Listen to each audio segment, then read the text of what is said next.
Assalamualaikum warahmatullahi wabarakatuh. Perkenalkan, nama saya Said Sultan Nazwan Gimnastiar Fathana dengan NIM 2520046. Pada hari ini kita akan membahas mengenai Spanyol, Spain, Andalusia, Real Madrid, yaitu negara yang penghasil pemain-pemain top, langganan Pildun tuh. Tapi bukan itu yang kita bahas. Kita akan membahas mengenai Despacito. Sampai si Caci un rato mirando bukan. Tapi kita akan membahas mengenai tentang kemunduran dan hapusnya Islam di Andalusia. Muchas gracias. Oke. Siapa yang tidak tahu dengan Spanyol? Daerah dengan kekayaan yang luar biasa, begitu banyak SDM yang tinggi di sana. Dan itu tidak serta-merta terjadi begitu saja. Ada pengaruh Islam di dalamnya. Apa itu yang namanya Masjid Cordoba?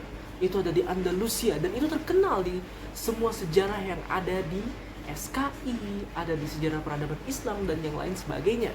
Namun kita tidak tahu bahwasanya setiap masa itu ada yang mengakhirinya, yaitu adanya kemunduran dan hapusnya Islam di Andalusia, Spanyol.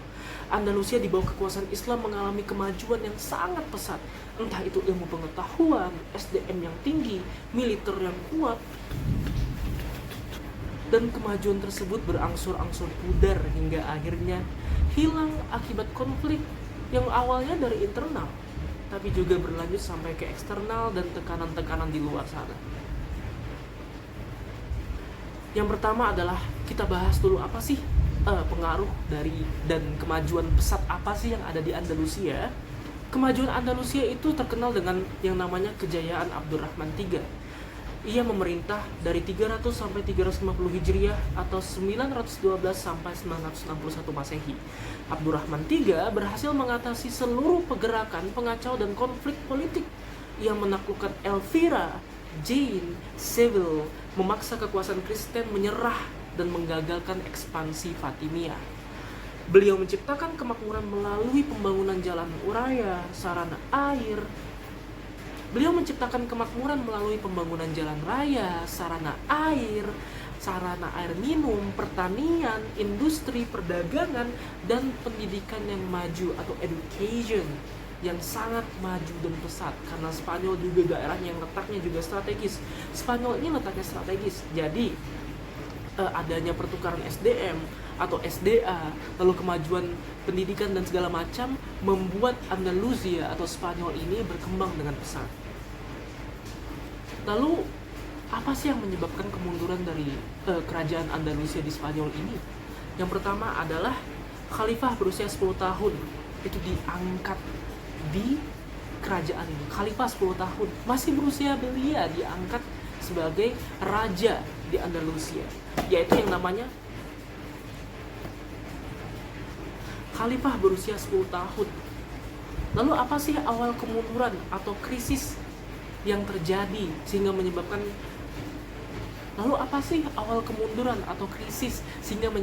kemunduran kerajaan Andalusia di Spanyol ini? Sebenarnya bisa kita simpulkan, bisa kita ketahui bahwasanya penyebab dari internalnya itu adalah sistem pengangkatan kekhalifahan yang kurang jelas, di mana raja-raja itu saling klaim satu sama lain ingin memimpin kerajaan ini.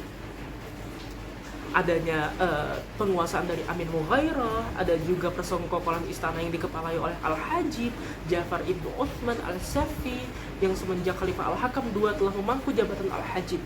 Jadinya apa? Ada perang saudara dan internal.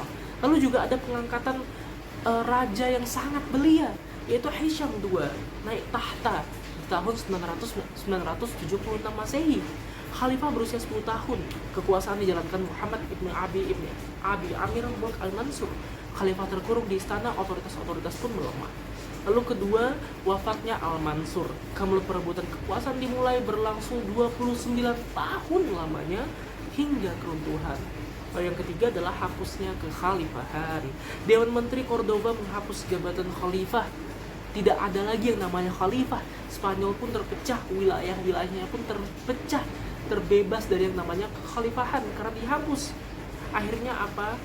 Menjadi yang namanya kerajaan-kerajaan kecil seperti Muluk Al-Tawaif dan Tawaif.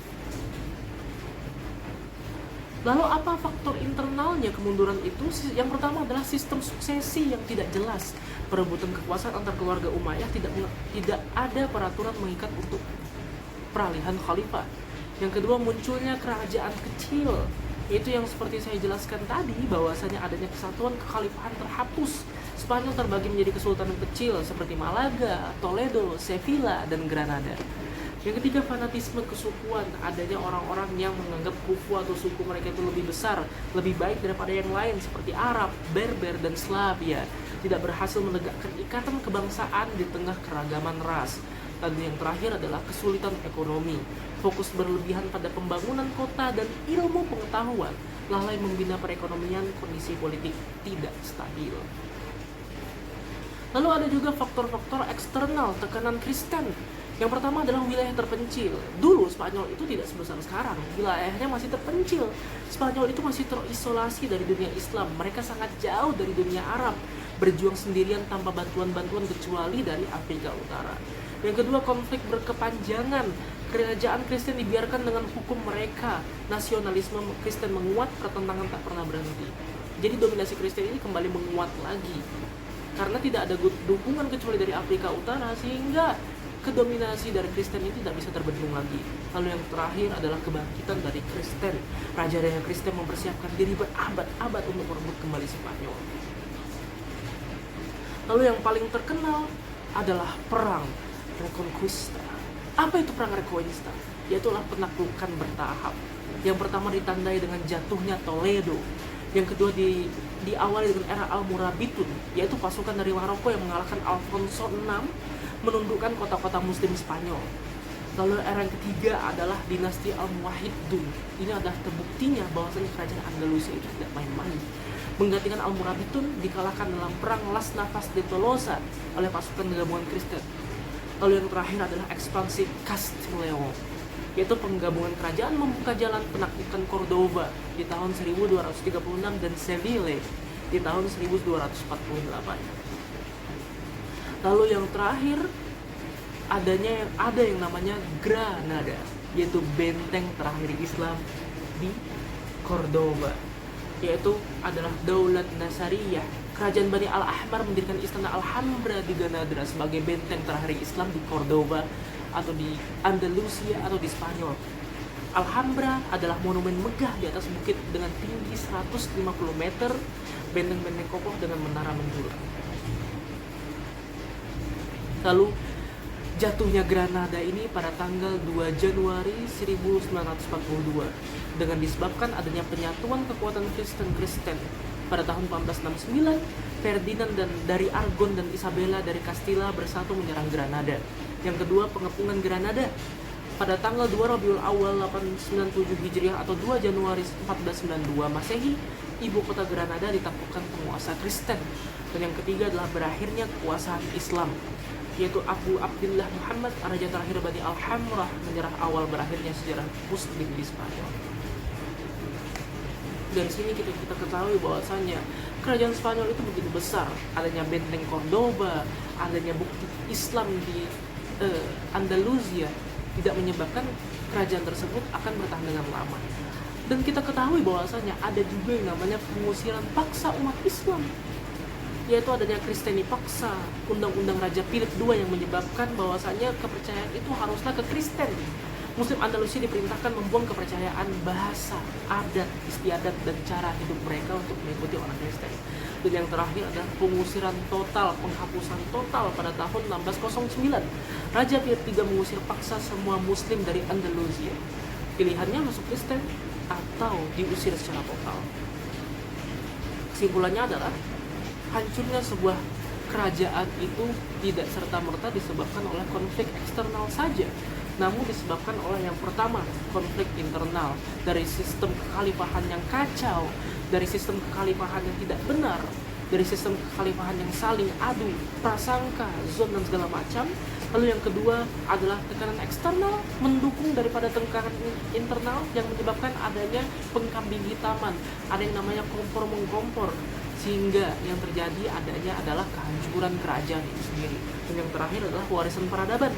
Meskipun kerajaan Islam di Andalusia itu tidak serta-merta ada lagi, namun ada yang namanya warisan peradaban yang tetap abadi sampai sekarang, adalah Masjid Cordoba. Mungkin ini yang bisa sampaikan, kurang lebihnya mohon maaf. Selamat belajar wahai pembelajar, salam belajar. Wassalamualaikum warahmatullahi wabarakatuh.